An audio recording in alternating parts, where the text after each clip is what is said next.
Mission 2023 को लेकर BJP मैदान में उतर आई है। बीजेपी का फोकस बूथों को मजबूत करने पर है।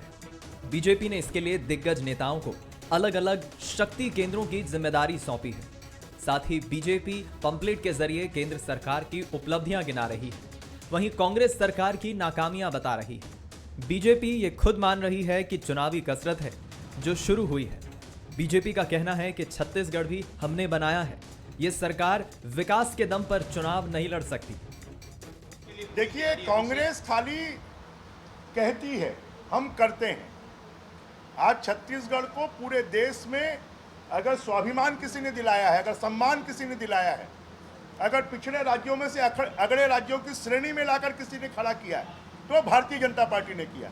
तो अब लोग समझ गए हैं कि भूपेश बघेल छद्म छत्तीसगढ़ियावाद के दम पर राजनीति करना चाहते हैं। लोगों ने 3.5 साल उनको देख लिया कि उनका दिखाने का चेहरा और कुछ है और वास्तविक चेहरा और कुछ है। अब वो बेनकाब होते जा रहे हैं। इधर बीजेपी की तैयारियों पर कांग्रेस की नजर बनी हुई है। कांग्रेस आरोप लगा रही है कि बीजेपी ने जनता से सिर्फ झूठ बोला है, इसलिए 2023 में भी कांग्रेस की ही सरकार बनेगी। मुझे लगता है कि अब उन्होंने बड़ी देर कर दी। जनता की नज़रों से तो गिर चुके हैं। 4 उपचुनाव हुए, उनको किसी ने विश्वास नहीं किया। असल में कारण ये है कि 15 साल हुकूमत में आप थे और आपने आम लोगों को धोखा दिया है। आपका जितना भी कमिटमेंट था वो पूरा नहीं हुआ। आपने किसानों को 270 देने की बात कही थी, आपने नहीं दिया। 300 बोनस की बात कही थी, आपने नहीं दिया। 2100 धान खरीदने की बात कही थी, आपने धोखा दिया। तो जनता आपकी बात को कैसे विश्वास करे। पिछले चुनाव भी विकास के नाम पर हुए, लेकिन बीजेपी छत्तीसगढ़ियावाद का तोड़ नहीं निकाल पा रही। शायद यही वजह है कि उसने इसका अनुकरण करना शुरू कर दिया है। कुल मिलाकर छत्तीसगढ़ में माहौल चुनावी हो चला है। आदित्य नामदेव, बंसल न्यूज, रायपुर।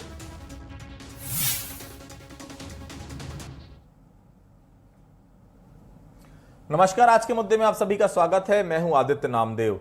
छत्तीसगढ़ में जब 2018 का चुनाव कांग्रेस सरकार ने जीता था और मुख्यमंत्री भूपेश बघेल बने थे, उसी दिन से उन्हें समझ में आ गया था अगर छत्तीसगढ़ में आगे सरकार बनाना है या छत्तीसगढ़ियों को पूरी तरह से अपने पक्ष में करना है तो छत्तीसगढ़ियावाद को बढ़ावा देना पड़ेगा।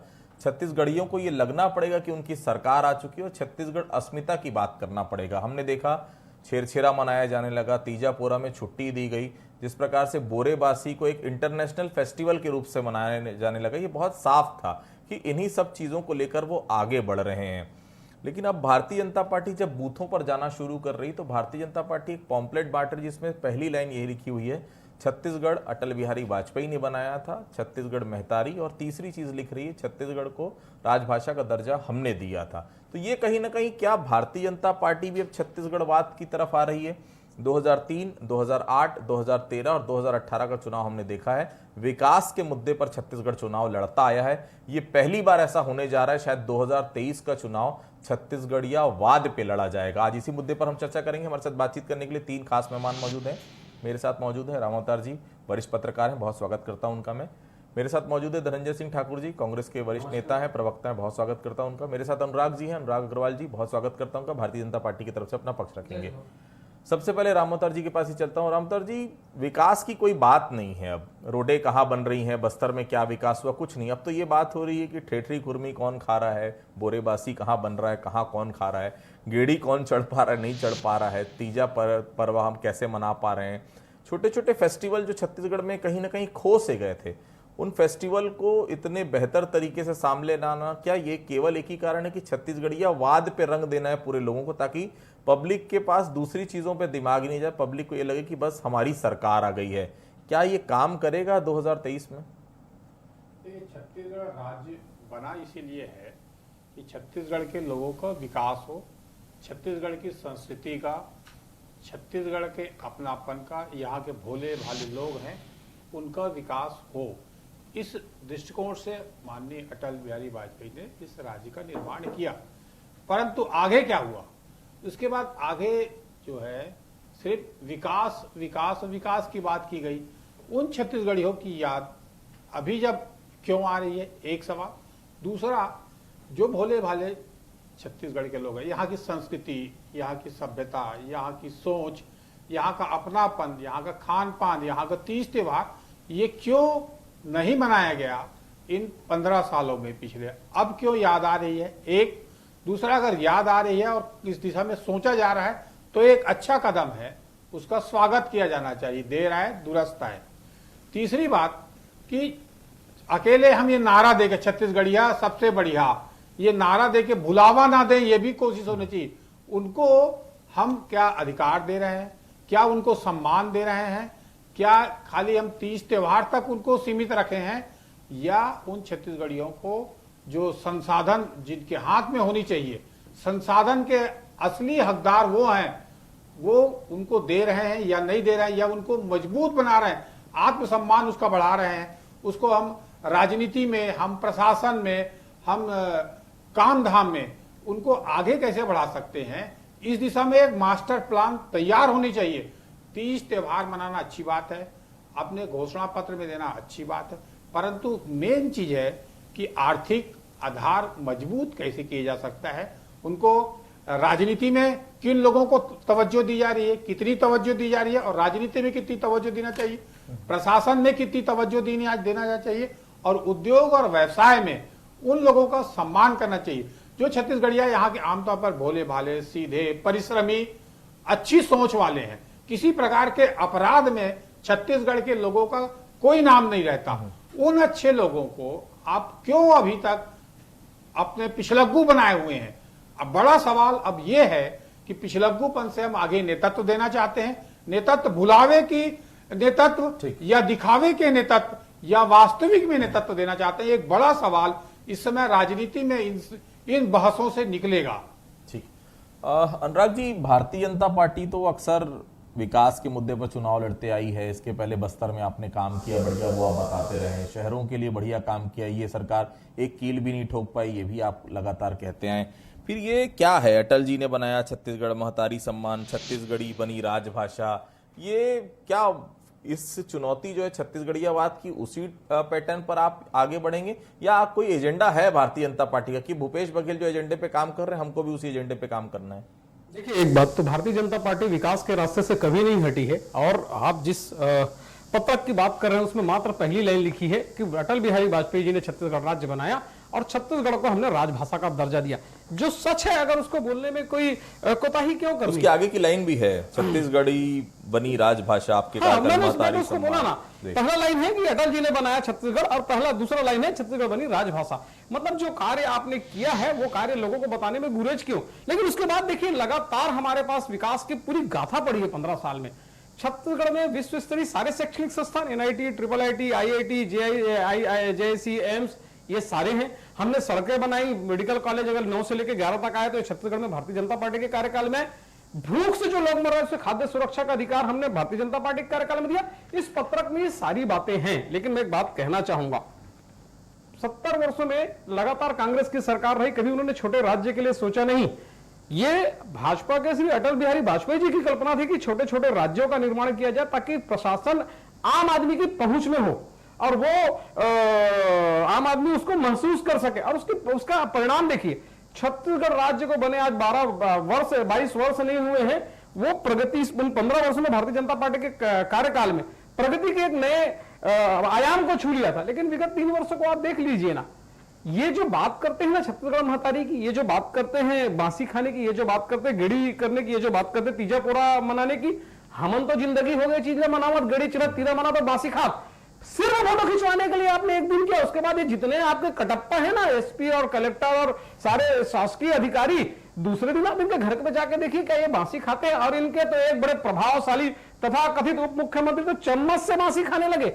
भाई दिखावा मत करो जी, छत्तीसगढ़िया लोगों की भावनाएं हैं, विषय है छत्तीसगढ़िया लोगों का। कौन है उप मुख्यमंत्री, आपने नाम नहीं बताया, कौन तथा कथित? भाई क्लियर कर दीजिए, समझते हैं जो क्लियर कर दीजिए भाई, क्योंकि डिप्टी CM तो छत्तीसगढ़ में नहीं, अगर आप बना रहे तो क्लियर कर दीजिए। धनंजय जी को भी नहीं पता, कुछ क्लियर कर दीजिए। कह रहा होगा धनंजय जी के चेहरे पे जो छोटी सी मुस्कुराहट है, धनंजय जी कौन सी मुस्कान है जी? मेरा ये कहना है भाई साहब कि छत्तीसगढ़ वासी जैसे आम सादा सीधा सादा और बहुत भोले मन का होता है और सारी चीजों को स्वीकार करता है। आप उसकी भावनाओं से मत खेलिए। आप छत्तीसगढ़ वासियों को छत्तीसगढ़ होने का एहसास मत कराइए। वो है भाई, वो भावनाओं से है। आपने बात बताते हैं तब भी है और आप नहीं बताते हैं तब भी है।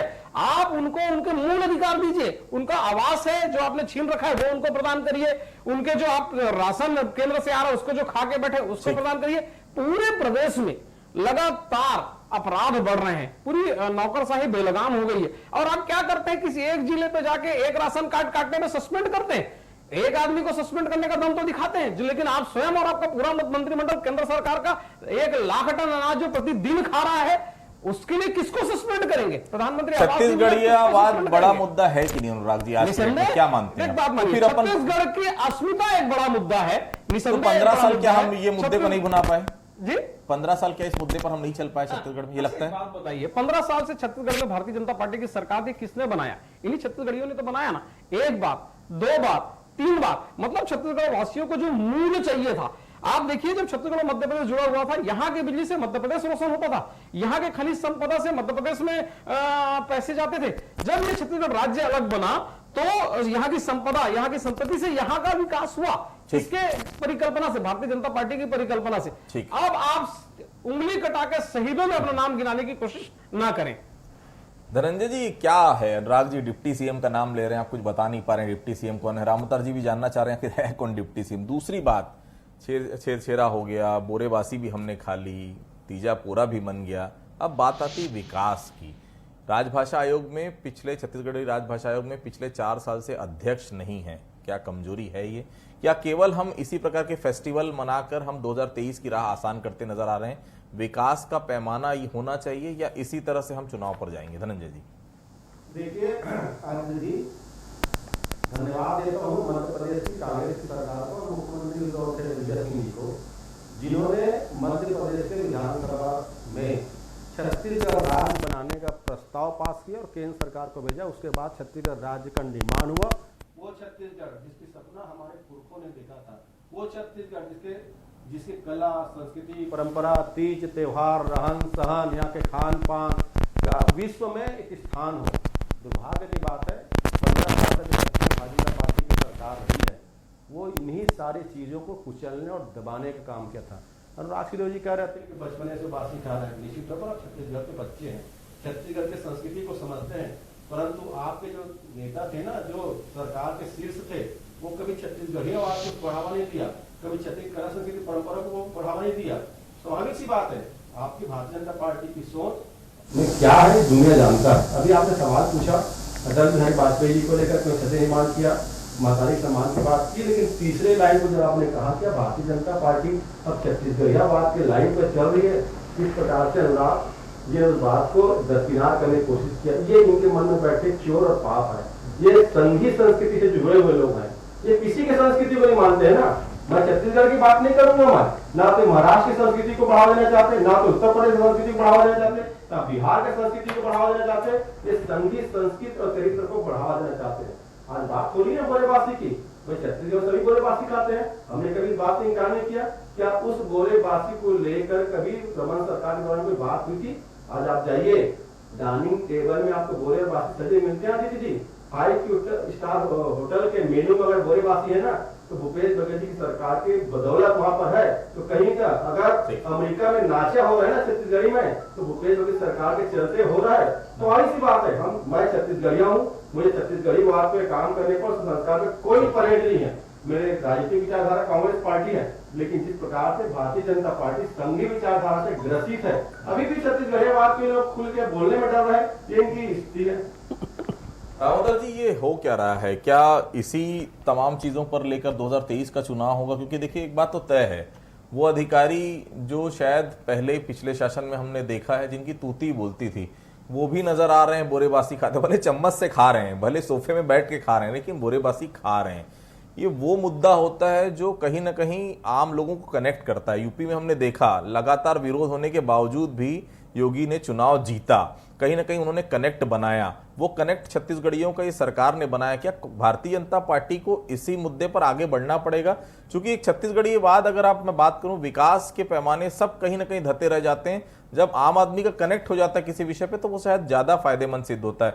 बीजेपी को भी इसी राह में आगे अपनी राह तलाशनी पड़ेगी। आदित्य जी, बिहार की संस्कृति है, राजस्थान की संस्कृति है, महाराष्ट्र की संस्कृति है, उड़ीसा की संस्कृति, हर प्रदेश की अपनी संस्कृति, भारत की संस्कृति है, सनातन धर्म का संस्कृति का गौरव रहता है। उस गौरव को बनाने के लिए हर राज्य सरकार ये काम करना चाहिए, नहीं करते हैं। जैसे गुजरात की संस्कृति है, गुजरात के लोगों के विकास की बात है, ये तमाम बातें हर राज्य सरकार, हर वहां के नेता ये करते हैं। फिर ये सरकार करने लगी तो ये विवाद क्यों या ये सवाल क्यों उठ रहे हैं? क्या पिछले वर्षों में ये काम नहीं हुए? क्या अब ये हो रहे हैं इसलिए बातें आ रही है, या उसी दिशा में सब चलना चाहते हैं अब कि लोगों की, जनता की भावनाओं के अनुरूप है? ये हर राज्य सरकारें ये करती है क्योंकि जनता ये चाहती है जहां वो रहता है, खाना पीना जीवन चल रहा है, उस राज्य के उसकी संस्कृति को बढ़ावा मिले। तो कनेक्टिविटी का एक बड़ा साधन है, उस दिशा में सरकारों, सभी सरकार को चलनी चाहिए और ये कहनी कथनी और करने वाला ना हो। जैसा छत्तीसगढ़ी राजभाषा आयोग की बात कर रहे हैं, पिछली सरकार में गठन किया गया, उसके बाद कोई काम नहीं हुआ। इस सरकार में आए हैं तो अभी तक अध्यक्ष की नियुक्ति नहीं हुई और मांग लेकर धरना प्रदर्शन बैठकों का दौर चल रहा है, मगर उस दिशा में कोई काम ही नहीं हुआ है। तो पिछली सरकार में भी उस दिशा में काम नहीं हुआ, इस सरकार में भी काम नहीं हुआ। हाँ, बयानबाजियों में और कार्यक्रमों में होने लगा है, पर वो पाठ्यक्रम में लागू करने की मांग या अलग अलग और मांग जो उठ रही है, उस दिशा में काम नहीं हुआ है। राजनीतिक लोग अपने उद्देश्य के लिए या भावनाओं को खेलने के लिए एक बड़ा चीज चाहिए रहता है, क्योंकि चुनाव जो है विकास के मुद्दे पे नहीं होते। ये कहा जाता है बड़े बड़े नेता जो अंदर के प्लान बनाते हैं, वो उसमें भावनाओं को, राजनीति में बड़ा ऊंचा स्थान रहता है, उसके आधार पर कोई चुनाव जीता जाए। तो वही तो ये भावना के आधार पर छत्तीसगढ़ियावाद को खड़ा तो नहीं किया जा रहा है। एक बड़ा चीज जो सवाल जो हमारे सामने है कि भावनाओं से खेलने के लिए किया जा रहा है कि वास्तविक में किया जाएगा, या ढिंडोरा पीटने के लिए ये मुद्दे लाए जा रहे हैं। अनुराग जी, इसमें कोई शक नहीं, कनेक्ट तो जनता कर रही है, लेकिन हाँ, एंड ऑफ द डे विकास ही काम आएगा। क्या कोई एजेंडा है भारतीय जनता पार्टी को कि इस छत्तीसगढ़ियावाद से निपटेंगे कैसे? बोरेबासी सब खा रहे हैं, छेरछेरा हो रहा है, तीजा पूरा भी मन रहा है, लेकिन अभी भी ऐसा बहुत बड़ा वर्ग है जिनकी बातें नहीं सुनी गई है। वो वर्ग जिन्होंने बहुतायत में कांग्रेस को वोट दिया था, आज बहुत सारे लोग धरना प्रदर्शन कर रहे हैं। क्या बीजेपी जाएगी उनके पास? क्या सड़क में नजर आएगी बीजेपी? क्योंकि अब समय बच नहीं गया, 1.5 साल बचा है। छत्तीसगढ़ियावाद, बोरेबासी सब चलते रहेगा, लेकिन अंत में अगर कुछ चीज काम आएगी तो विकास की चीजें काम आएगी। भारतीय जनता पार्टी की क्या तैयारी है इसको लेकर? देखिए आदित्य जी, जनता को नासमझ समझना ही राजनीतिक दल की सबसे बड़ी नासमझी है। अगर कांग्रेस ये समझती है कि छत्तीसगढ़ की जनता नासमझ है तो बहुत बड़ी गलती कर ली। पूर्ण रूप से समझदार छत्तीसगढ़ की जनता है। और जहां तक आपने बात कहा, इनके जो कार्य हैं वो आज रायपुर के सड़कों पे विधानसभा सत्र के दौरान अभी दिख रहे हैं। आपने कुछ दिन पहले कर्मचारियों ने आपका सम्मान किया, आपने उस सम्मान का मान तक नहीं रख पाया, उनको कहे कि बड़ी खुशखबरी देने वाली है। उनको उम्मीद थी कि उनका जो महंगाई भत्ता है वो आप वापस 34% ले जाए, 34% तक ले जाएंगे। आप सिर्फ 5% देकर उसको झुंझुना पकड़ा दिए। 6 लाख कर्मचारी अब सड़कों पर उतरने की तैयारी कर रहे हैं। आज ही आप देखिए, अंशकालिक सफाई कर्मचारी जो 25,000 की संख्या में होते हैं, आज सड़कों पर हैं। किसान आज सड़कों पर हैं, विद्युत संविदा कर्मी आज सड़कों पर हैं, मितानिन आज सड़कों पर है। मतलब आपने जनता को सड़कों पर ला दिया उनके हक के लिए, आप उनको उनका हक नहीं दे रहे हैं और तमाम प्रकार के प्रपंच करने की कोशिश कर रहे हैं। तो जनता इससे बहलने वाली नहीं है। और साहब, जनता जानती है कि किस चीज के लिए आप सिर्फ फोटो खिंचवाने के लिए काम कर रहे हैं और क्या चीज जमीनी धरातल पे काम कर रहे हैं। बेरोजगारों को आपने बेरोजगारी भत्ता देने की बात की, आपने वो दिया नहीं। और लगातार मैं कहता हूं कि भारतीय जनता पार्टी अपनी एक पंच निष्ठा लेकर चलती है। चाहे राष्ट्र की एकता की अखंडता की बात हो, चाहे समतामूलक गांधीवादी विचारधारा पे आधारित समतामूलक समाज की बात हो, चाहे पंथ निरपेक्षता की बात हो, हम पंच निष्ठाओं पर चलते हैं, 10 जनपद पर नहीं चलते हैं। और इन पंच निष्ठाओं के तहत 15 वर्षों में हमने जो विकास किए और आगे हम वही बता रहे हैं जनता के पास जाके कि 15 वर्षों में छत्तीसगढ़ एक बीमारू राज्य से विकसित राज्य की ओर बढ़ गया था और 3 साल में पुनः वो वापस चला गया है। इसे हम वापस उस पायदान पर ले जाएंगे। इन बातों को लेकर जनता पे आप जा रहे हैं और साथ ही नरेंद्र मोदी जी के 7 वर्ष के कार्यकाल में देश में आए सकारात्मक परिवर्तन और लोगों के जीवन में आए परिवर्तन को लेकर जा रहे हैं और जनता का इससे हमें अच्छा प्रतिसाद मिल रहा है। बूथ लेवल की तैयारियां धनंजय जी आप लोगों ने भी काफी की है, बीजेपी भी करती हुई नजर आ रही है। 3 चीजें लेकर जा रही हैं, वो पिछले नरेंद्र मोदी की सरकार और अभी की सरकार में क्या डेवलपमेंट काम हुआ और आपने क्या वादा खिलाफी की है 2, और तीसरी चीज छत्तीसगढ़ अस्मिता, ये तमाम चीजों की बात भारतीय जनता पार्टी कर रही है। एक बड़ा फेस्टिवल आरोप आप लोग भी लगाते हैं कि केंद्र जब कोई बड़ा काम करती है तो बड़ा फेस्टिवल के रूप में मनाती है, वही फेस्टिवल अब छत्तीसगढ़ में भी हो रहा है। क्या नरेंद्र मोदी की राह पर ही भूपेश बघेल चल रहे हैं? देखिए, सबसे पहले आपके चैनल के माध्यम से बता दूं, नरेंद्र मोदी जी कभी भी देश की संस्कृति, संस्कार, यहाँ के जनता के लिए काम नहीं किए हैं। उसकी पूरी सरकार 2 लोगों के लिए काम करती है, 2 लोगों की चिंता उसको रहती है। अभी भाजपा के प्रवक्ता कह रहे थे कि नरेंद्र मोदी सरकार का प्रभाव जनता पर देखा है। बहुत सही बात आपने कहा है। नरेंद्र मोदी सरकार के गलत नीतियों के चलते आज घर का खर्चा लोगों का बढ़ गया है, आय तो खत्म होने के कगार पर है। 2 करोड़ रोजगार प्रतिवर्ष देना था, 2 करोड़ रोजगार मिलना था युवाओं को, 16 करोड़ रोजगार। स्थिति यह है कि 16 करोड़ रोजगार तो मिला नहीं, 23 करोड़ हाथों से रोजगार छीना गया है। देश के ऊपर 147 लाख करोड़ रुपए का विदेशी कर्ज बढ़ गया। 26 लाख करोड़ पेट्रोल डीजल के नाम में मोदी टैक्स लगाकर आम जनता, गरीब जनता के जेब से निकाले गया। रसोई गैस जो कांग्रेस शासनकाल पर 410 में मिलता था, उसको 1050 में नरेंद्र मोदी की सरकार बेच रही है। रेलवे स्टेशन को बेचा जा रहा है, ट्रेन को बेचा जा रहा है, प्लेन को बेचा जा रहा है, विमानन कंपनी बिक गई है, सरकारी कंपनियां बिक गई। इन्होंने किया क्या है? सिर्फ 2 लोगों के लिए। आज स्थिति यह है कि कोयला तो देश को दे नहीं पाए, छत्तीसगढ़ में 36 ट्रेनों को बंद कर दिया गया है। क्या छत्तीसगढ़ की जनता को यह अधिकार नहीं है कि इस सीजन में सुख दुख में लोगों का काम हो सके, उनके शामिल हो सके? तो पूरी तरीके से नाकाम मोदी सरकार। दूसरी बात, 15 साल तक तो छत्तीसगढ़ भारतीय जनता पार्टी की जनता ने देखा है ना कैसे उधर किसानों पर लाठियां बरस रही थी। 2100 रुपये धान का समर्थन मूल्य 300 बोनस देने का वादा किया था रमन सिंह की सरकार ने, नहीं दिया। अगर उस दौरान मिलते, मुझे लगता है आज स्थिति और कुछ होती। हमारी सरकार व्यक्ति विकास पर काम कर रही है। किसानों को धान कीमत 2500 रुपये मिल रहा है। हमने तेंदुपत्ता कमाना दर बढ़ाया आदित्य जी, 2500 रुपये का 4 प्रति बोरा दिया। 62 वनोपज की समर्थन मूल्य खरीदी आपके वनोपज की। 14,580 शिक्षक आज बने हैं ना, ये हमारी सरकार बने हैं। एक बात करते किसान के आंदोलन की, वो तो रमन सिंह का पाप था। आपने 2005 में उनसे एग्रीमेंट किया, उनको आपने धोखा दिया। आज जो नया रायपुर बैठे हैं ये वहां जाएंगे नहीं, क्योंकि उनको पता है कि इनके तो कर्मों का फल है वो। ठीक है, अनुराग जी क्या जवाब देंगे? धनंजय जी बहुत सारे आरोप लगा रहे हैं। संस्कारों की बात बहुत अच्छा किया धनंजय जी ने। वास्तव में राम के अस्तित्व को नकारने वाले आज कोर्ट के ऊपर जनेऊ पहनकर घूम रहे हैं। अब इससे ज्यादा मुझे लगता है संस्कारों की बात कहने की कोई आवश्यकता तो है नहीं।